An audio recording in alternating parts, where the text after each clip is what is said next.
皆さん、こんにちは。ついに公開開始されましたね。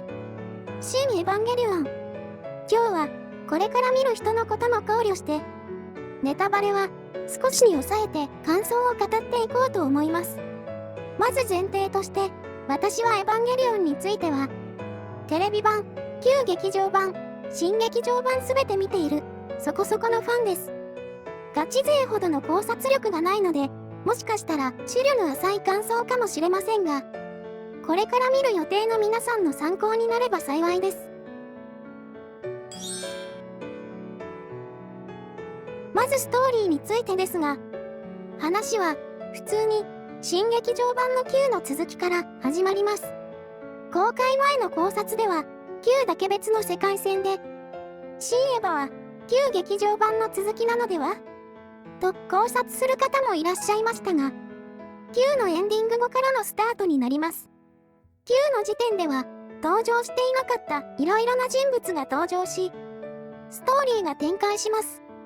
途中の展開はエヴァらしくも、新劇場版歯のような熱い展開もあり、思わず目頭が熱くなるようなエピソードもあります。詳細は伏せますが、本作のエンディングは、まさにキャッチフレーズのさらば、すべてのエヴァンゲリオンにふさわしく、非常に綺麗に終わりを迎えたのではないかと思います。ある意味ではエヴァンゲリオンらしくないと思う人もいるとは思いますが、私はとても満足のいくエンディングでした。次にキャラクターについて、シンジ君をはじめとして、アスカやレイ、マリなど、いろいろなキャラクターが登場しますが、登場するほとんどの主要人物に、ちゃんとした結末が用意されていました。その中でも、今回、特に印象に残っているのはゲンドウで、これまでのテレビ版や旧劇場版では、あまり多く語られなかったゲンドウが、今までで一番濃く語られました。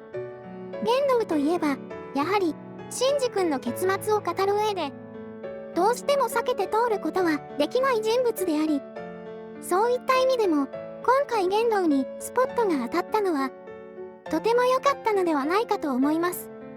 また、エンディングで登場するキャラクターの姿については、いろいろな考察もあるのではないかと思いますが、私は、みんな、良い結末を迎えることができたのではないかと思います。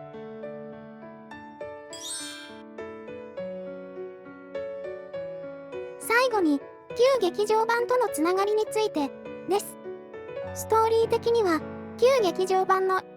アー、真心を君に、とは、全然違うものでしたが、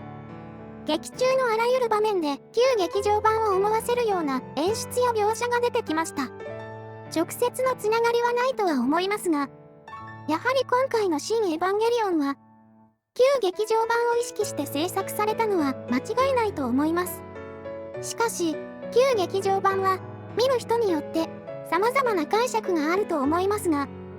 今回はある意味わかりやすく作られており、